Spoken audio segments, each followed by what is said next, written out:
try to take my time. Really good. To the powers that be, I hope that we have your attention. On this very day, 2 years ago, I stood in front of my locker, facing a crowd of reporters. And as I peacefully protested, I held a sign that said, "You aren't listening." And at that time, the country had been willfully ignoring the cries of Black communities as it has done for decades and centuries.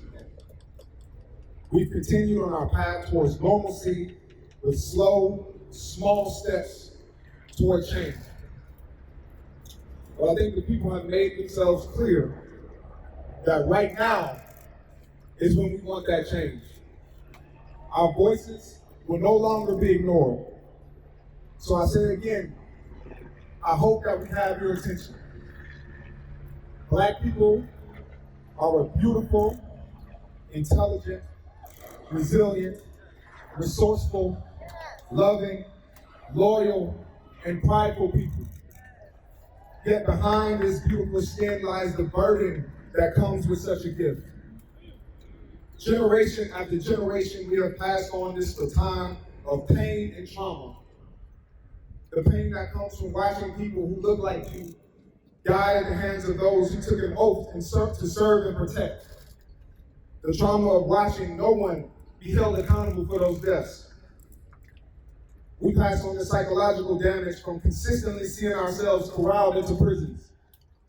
We pass the burden of having to convince ourselves and our children that our lives matter in a country that will show you every day that they don't. We pass on the burden of having to climb from the trenches of underfunded schools. We leave behind pits of poverty and debt that trap entire families for generations. This legacy of plight is now too heavy to bear forward.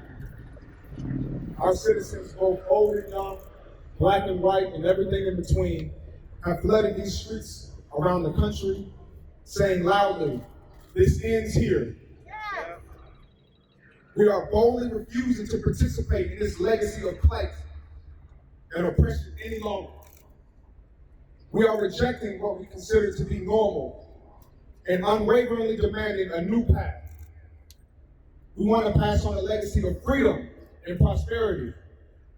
We want our lives and our struggles to be a stepping stone for the next generation, not to be traps of poverty and victimization. Our next generation of children deserve to inherit a house of upward mobility and safety.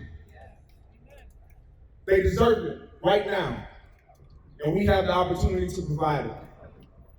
I am hopeful today because as I look across our country and across this city, I see millions of people on one accord saying, "Enough is enough." Yes. I can feel our country's eyes being opened, even if we've had to shake her out of her slumber. I hope that my future grandkids won't have to deal with the same fight that my great-grandmothers fought. I'm hopeful because of all of you. As we move forward from these moments, we must not make the grave mistake of allowing the world to fall back asleep. The groundswell of energy that has been injected into all of us must continue even after these protests stop. In our midst today are the very organizations and institutions we need to properly plan and take action towards a better future. We have represented here our clergy members, our fraternities and sororities, our athletes and entertainers, as well as our grassroots organizers. We are our intellectuals, our business owners, our watchdogs, our healers, and our fighters. We, more than ever, must be organized in order to be effective. We are standing on the eve of one of the biggest elections of our lifetime. Yes! And it is up to us to ensure that everyone floods the polls the same way that we flooded these streets.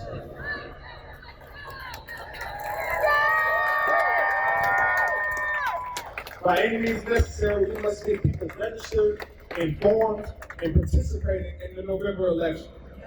It's not simply about the presidential election. It's about all the other elected officials as well. It's estimated that in Pennsylvania in 2016, 350,000 eligible African Americans did not vote. The decision not to vote impacts more than just the presidency. It impacts our governors, our Congress, Senate, the Attorney General, and more. The fabric of our country must be rewoven with a thread of truth, justice, and equity for all of us. This city is a battleground that has the potential to affect the entire country. So it is up to us as leaders to answer that call. We must also fight for the souls of this city.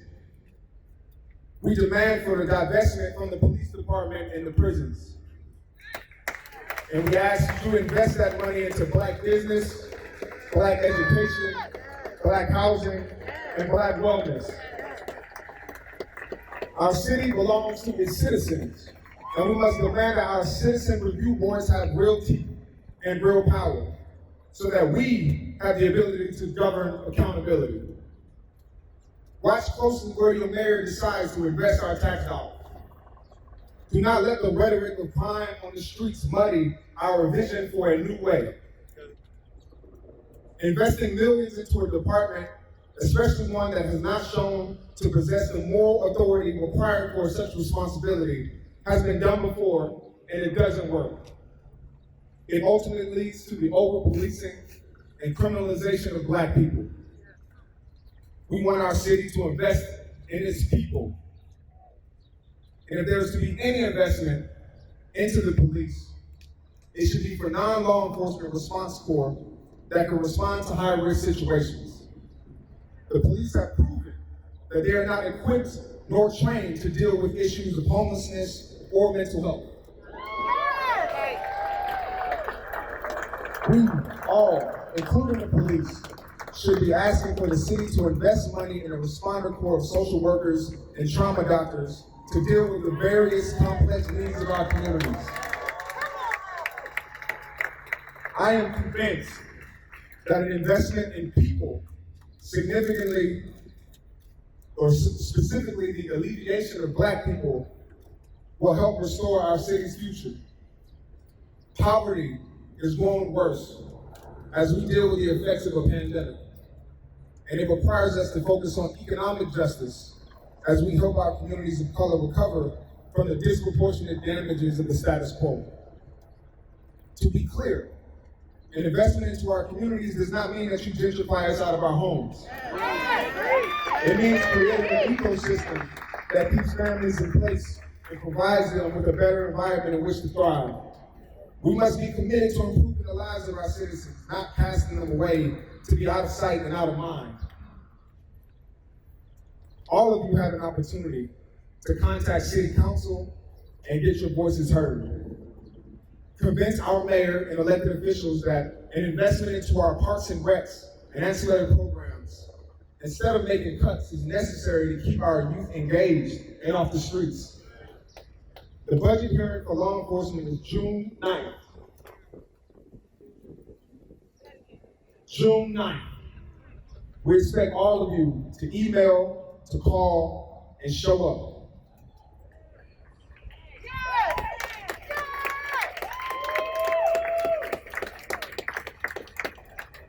Y'all give me a second.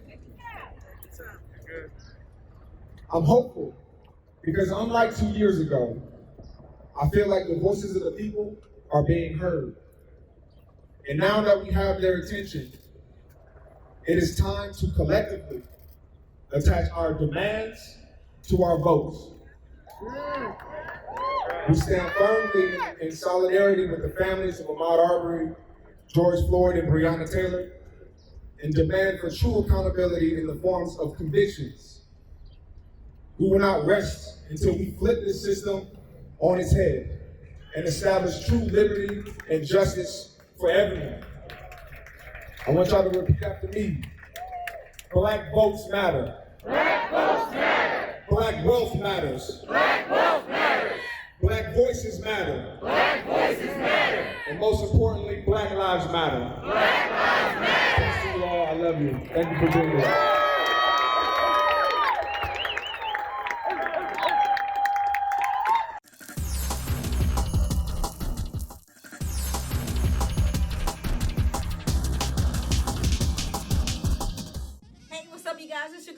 Sizzle. And Classy Lady Sparkle. And have you subscribed to our channel yet? If the answer is no, you need to subscribe now. Yeah, so stop what you're doing. Go right now and subscribe. We like you. You like us. So go ahead and subscribe.